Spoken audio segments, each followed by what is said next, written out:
All right, hello and welcome into another edition of 8Sports Nightcap here on WRICNow.com, on Facebook and on YouTube. If this is your first time joining into the show, welcome, and thanks for coming in. We kind of discuss what happened this past weekend in the college football world, the high school football world, as well as the professional ranks, as the Washington Commanders are starting to look like a pretty good football team. And as the show continues and grows, things are going to change, and that's kind of how we're looking this week. As it's not just me on the show today, so don't worry, you won't have to sit around and listen to me talk for the whole 30 minutes today. I bring in the producer of 8Sports Nightcap. Big thank you to Tanik Blair here, joining me in studio today to kind of help this conversation move along. A little background for Tanik: he is in charge of basically our entire website. He does a lot of work, and on top of all of those duties, he's been helping out a lot with 8Sports Blitz, as well as getting all these different web stories up. Tanik, as you will quickly find out, is not from the United States. He's a Kiwi from New Zealand, Christchurch. Welcome into the show, Tanik. Thank you for having me, Nolan. Yeah, you'll hear an accent that is not American. Probably the first time maybe you'll hear a New Zealand accent discuss football. We'll start there. What's your background on American football? Okay, yeah. Well, I mean, I have a bit of a background in sports. All right, I was actually a Division I athlete. That's how I made my way over here. I ran track and field for St. Louis University. And during that time, I saw a couple of football games. My very first coming from a country where it's just not played, and then during college was my first time ever seeing an American football game. And I'm maybe not the best first guest for you to have, being far from an expert. You're the producer of this thing. But we do have something to discuss this week that certainly, I mean, there's someone else here that you need to bounce your ideas off of, because I know how you feel about the Hokies and Virginia Tech in particular. Absolutely. Happy to be here. Yeah, I kind of want to get I'm sure that you're bashful and you don't want to talk about it that much, but the background's interesting. I was a 3-sport athlete in high school. I was obsessed with sports. I wanted to be an athlete so bad, and I could never do it. Meanwhile, you come all the way from New Zealand to the United States to run track. How does that even happen? How do you go from New Zealand to the United States to find a college, a coach, get on a team? Like how does that whole process even begin? Yeah, well, it's interesting, right? Because America is unique in that, the U.S. is one of the only countries, I think, that has a college sports system the way you guys do. And I think a lot of it comes from the size of the country and a few other things. But in New Zealand, when you get to college or when you graduate high school, even if you're extremely, you excel at your sport and particularly good at it, you basically have one of two choices. You can either continue doing it on a casual level in the club system, which is how we have it, especially for running, but it's the same for all sports. Or you can try to go pro and make money doing big events and try travel and have your prize money pay your way, sort of thing. Yeah. So the U.S. has always been an option. And a lot of New Zealand athletes, when they graduate high school, they'll look to the U.S. and look to scholarship options and things. And so that's what happened with me. Basically, you can try go it alone, like anything, or you can also get agents and managers and that sort of thing. And so I paid for an agent and had an agent sort of be my point person in the U.S., sort of put together a resume. Yeah. In my case, it was a bunch of running times that they showed. Yeah, depending on what your sport is. Just all your, they'll show your stats, right? And they'll send that out in an email sort of to coaches all across the country and different universities. And then you end up hearing back from some and others you don't. And then at the end of it, hopefully you've got some options, some offers that you can eventually pick. So landed on the Billikens and pretty big Division I school in Big East, right? Or Atlantic 10. Atlantic 8-10. Okay, there you go. VCU, right? University of Richmond, they used to be my competition. Yeah, you're running against those guys. Now I root for them. So how big of a footprint does football have in New Zealand? Like, do you ever see it like on the news or does it pop up, like whether it's the NFL or college football? Is there any knowledge of American football in New Zealand, or are we just all here in the United States think that everybody follows it, but in reality it's no, there's certainly an audience for it in New Zealand. It's certainly not as big here. I would imagine the obviously. time difference probably doesn't Our help. big, adjacent sport to football is rugby. Yeah. And for my whole childhood, New Zealand was basically, and it still pretty much is, the best country in the world at that particular sport. Yeah. And so obviously that's where all of the attention goes to. But no, there's still a lot of interest in American sports, even baseball and Basketball is getting pretty basketball. big over there, Absolutely right? is huge. I mean, we have a few players we've historically had a few players in the NBA and things from New Zealand. I know that the New Zealand Basketball League has gotten bigger and bigger, especially over the past 5 years or so. So, would you say rugby is by far though the rugby, biggest bit of sport? cricket. Did you have a favorite team for rugby or any New Zealand team that maybe I've never heard of? Well, for me it was the Crusaders because I'm from Christchurch. I think you mentioned that. Okay, yeah. The Canterbury region, which is a part of the South Island in New Zealand. There's a rugby team called the Crusaders that is very good. Had some of the best players. How are the of stadiums? sport Are the from stadiums there. large or? Yeah, for New Zealand. Small country, small stadiums, right? But nothing like, I mean, probably comparable to some college stadiums, but definitely not NFL size or anything like that. Of course not. Yeah.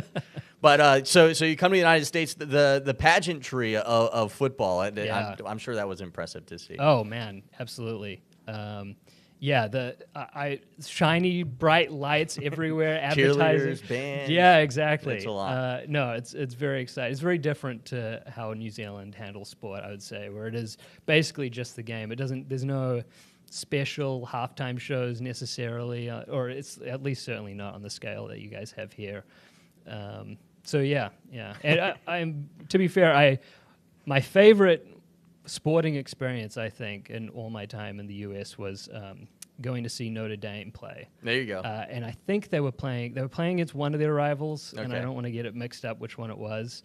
They have a few USC maybe. Yeah, it might have been a huge, absolutely packed stadium. Oh yeah. Like deafening, like cheering and No, yelling yeah. the entire game. There was no break in between cheering. It felt like it was just like everyone was yelling the entire duration. That's of awesome. the Yeah, I game. got to go to Notre Dame to watch Virginia Tech play when I was a student there, so it was a lot of fun. Yeah. Tamaya Wilson's tuned in on Facebook.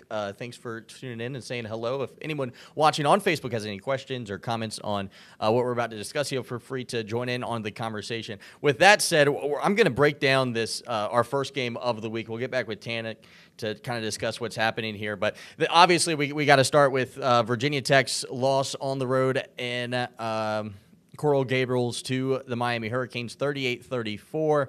And let's talk about the stats before we talk about the big elephant in the corner of the room here. But Kyron Drones, 19 for 33, probably played his best game this season, threw for 2 touchdowns, would rush for another 52 yards. Brashul Tootin was carrying the ball well. He had 141. And the Hokies finally kind of felt like they got their footing and played with confidence. The defense forced 3 turnovers, 2 picks, and a fumble to start the game, which, kind of gave Virginia Tech the momentum in this game, and they held on to a lead deep into the game. There's been a lot of talk about what was a fake field goal. Virginia Tech could have gone up, extended their lead. They elect to try to go up 17, try to go up 2 scores or 3 scores at the time. I can't remember off the top of my head. I personally liked that decision for Virginia Tech to go for that fake field goal. Ended up not working. The play looked like it would have worked, but obviously there was a missed block. That happens, and the momentum kind of shifted. Miami would end up taking the lead late with 2 minutes to go. Virginia Tech gets the ball back, and what resulted from there was, the last play of the game. I'll try to set it up for you. We're obviously not allowed to show you the video because of licensing reasonings, but with 3 seconds left on the clock, Virginia Tech's on the Miami 30-yard line. Kyron Drones throws one up into the end zone, and it is brought down by Felton, number 9 for Virginia Tech. The ball kind of bobbles after he comes down on the ground. It goes into a lengthy review process. I'm not sure what happened with my video here, or pictures rather.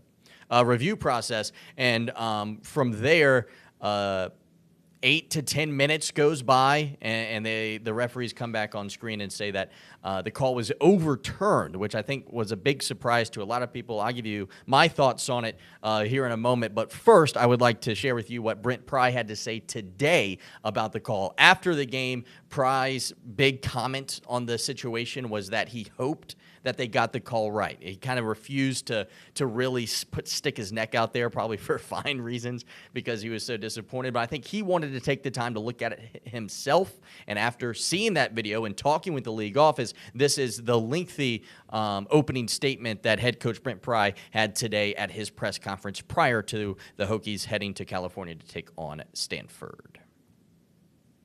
No explanation in the locker room. The first thing I heard was what the general public heard at 1:30 that night. A statement that to me was confusing at best. I was finally contacted Monday morning, which was a solicited contact by the head of officials for the ACC. I asked for an explanation and the video that they viewed that merited overturning the call with indisputable evidence. The explanation was there was a loose ball that was touched by a Miami defender who was out of bounds. The video showed nothing new, nothing that none of us hadn't seen already. The words used with me were interpretation and hard to find, which to me, neither one aligns with indisputable.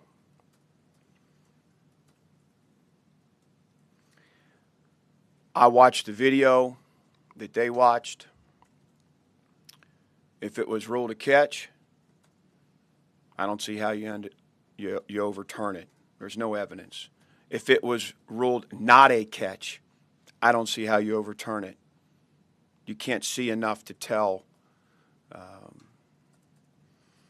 That's my take on it. I feel for our players, our fans. But we've turned the page. We turned the page Sunday evening in an aggressive manner with our players, with our staff, with our media, with our player parents, with our own wives, with everybody. So respectfully, I'm not going to discuss the last play any further. I'm not going to discuss the officiating, and I've asked our players not to discuss it either. Our focus and attention is on a really good Stanford team that went to Syracuse and beat an upstart Syracuse team. They're well coached, a highly successful FCS coach. They play very hard as anybody will see on our schedule. Innovative offense, aggressive on defense. And, it's another unique week for us. Shortened week to a degree, much like last week. We're leaving Thursday, which kind of, puts some extra work on a lot of people and some extra planning. So I'll take some. All right, so there you go. There was head coach Brent Pry following the loss to Miami and Coral Gables. Obviously, you can tell he was pretty frustrated with the call.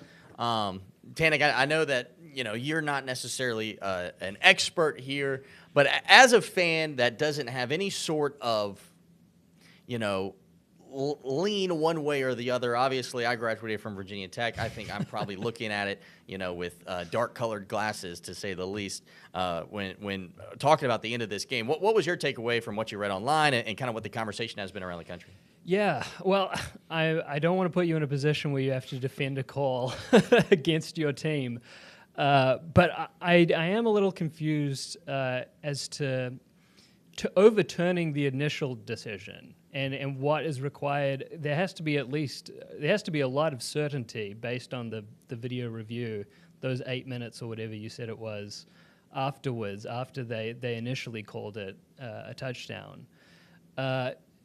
So clearly the refs or umpires, as we call them in New Zealand, they had to be very confident in their review. Which, when I see the catch, I heard discussion about it being a constantly moving ball, or I'm not sure what the terminology is. Yeah, I saw that as well. Some of the rules are there's a lot of different rules that was being called out. The fact that the ball was never really completely, they never had proof that it was completely secured. Right. And then they liked to bring up the fact that the Miami player was out of bounds, so if he touches the ball, then that would make the ball incomplete because he's out of bounds. Right. But at the same time, when he came down with it, that Miami player was, or rather Felton was inbounds, and I thought in the video that he had, some sort of possession. So the second he has any sort of possession, in my mind, that calls it a touchdown. Now, the video wasn't great with how many different bodies there were, which is crazy to say when there are so many like 10 or 12 cameras in that stadium all focusing on the same thing. But to go into review for that long, I mean, we're talking 6 to 10 minutes. I think 10's probably on the long side of this thing.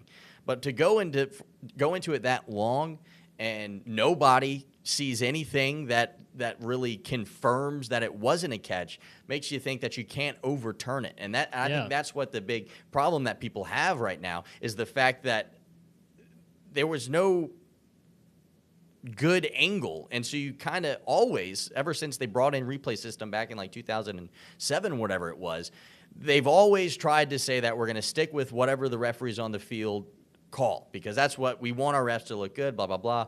And the fact that they called it a touchdown, I think everyone thought that was going to have to stay that way. And then as that review went longer and longer, and maybe Charlotte got involved, and all of a sudden it's the top 10 team for the ACC remains undefeated. It was interesting to to say the least. I mean, the tension, the suspense at that moment, because there had already been the first Hail Mary, like 8 seconds left on the clock as well. And that had been just out of bounds. I mean, it was clearly out of bounds. But, the fact that it had come so close the first run and then this was well and truly the last opportunity. I mean, when you look at the camera footage, the fact that we can even have a discussion about it as to whether or not we think there's a case to be made that he did complete the catch before and the ball was not entirely it wasn't fumbled. I certainly wouldn't say that. I think what's frustrating for a lot of Hokie fans right now is the fact that they went into this game as 19-point underdogs, and it would be so easy to just lose that game by 20 points like you were expected to and walk away like Miami's really good. Right. That's a loss on our schedule that we'll just have to live with. But to go on the road and play by far your best game all season, the defense finally forced some takeaways. The offense looked competent from the get-go, throwing the ball downfield, taking the lead. That first touchdown was super confident from the Hokies. Yeah, and then for it to end that way and to try to put all of that behind you and then turn your focus on now a trip to Stanford. It's an interesting point for Virginia Tech as they now move to 2-3 on this season. Next week they travel to Stanford. They'll play at 3:30 on Saturday, playing in California, Northern California, against a Cardinals team that's 2-2 on the season. The Hokies open as 8.5-point favorites in this game. It'll be interesting to see how they bounce back if they can put that loss behind them and now focus in on a Stanford team that I think is a little better than some people thought. They're still not, a top 25 team by any means, but a better Stanford team than I think a lot of people thought coming into this game. So it'll be interesting to see if the Hokies are able to not only survive the travel across the country to California, but also put back such an emotional loss, put behind them. I think that one thing that they might have in their corner in terms of a mental standpoint is the fact that they can enter this game with the mindset that they won that game. You can go into that game with the confidence saying, this was a game that we won. Let's just continue rolling. Because Miami looked great. Cam Ward looked unbelievable. He's probably going to win the Heisman based off of that game. It had the country's attention. Friday night, prime time. It was great for the brand of the ACC that it was such a good game. But it's Miami that wins it in controversial fashion, 38-34. All right, let's keep on moving here.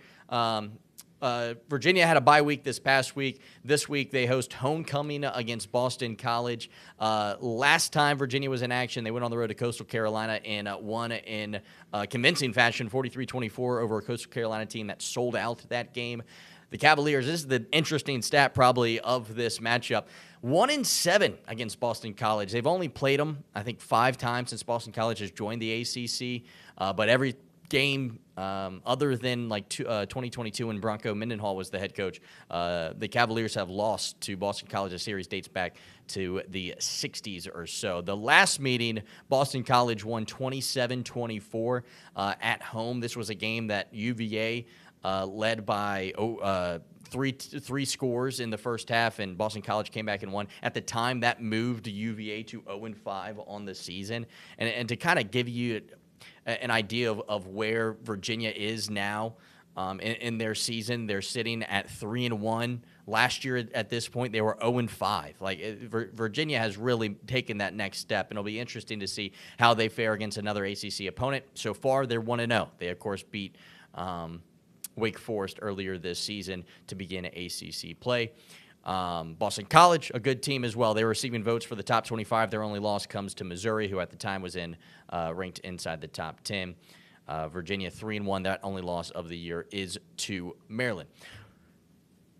Before we go, today head coach Tony Elliott had this to say about the Boston College Eagles and their matchup against the Eagles. I think one of the bigger things to point out for us is we're 1-7, as a program versus BC, and so there's a lot of significance in this game from a pride standpoint. And we got the 1989 team is going to be back in town, 35th anniversary.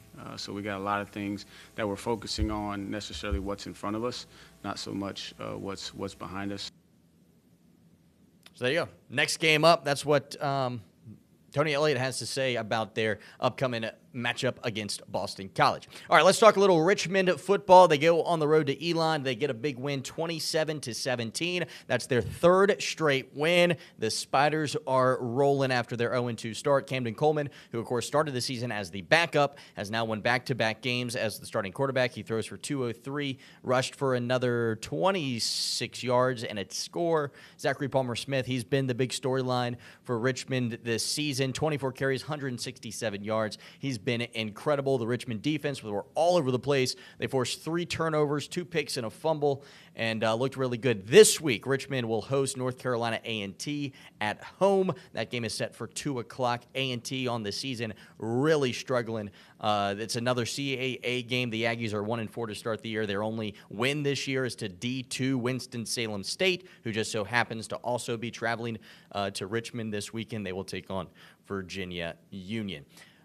After the game on Saturday, head coach Rush Huesman was pretty happy with his team's performance on the road at Elon. They get that big CAA win and kind of right back where they wanted to be after starting the year 0-2. This is what head coach Rush Huesman had to say following their win at Elon on Saturday night.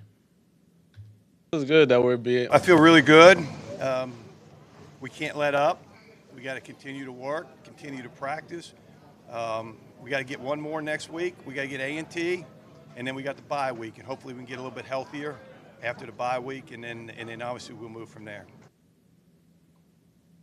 So he was pretty excited about that one. Let's turn our attention to the NFL. The Commanders dominate the Cardinals on Sunday. Washington takes it Arizona 42-14. Jaden Daniels, again, looks like the best rookie so far. He's been incredible. Throws for 233, a score, rushes for another score, as well as 47 yards.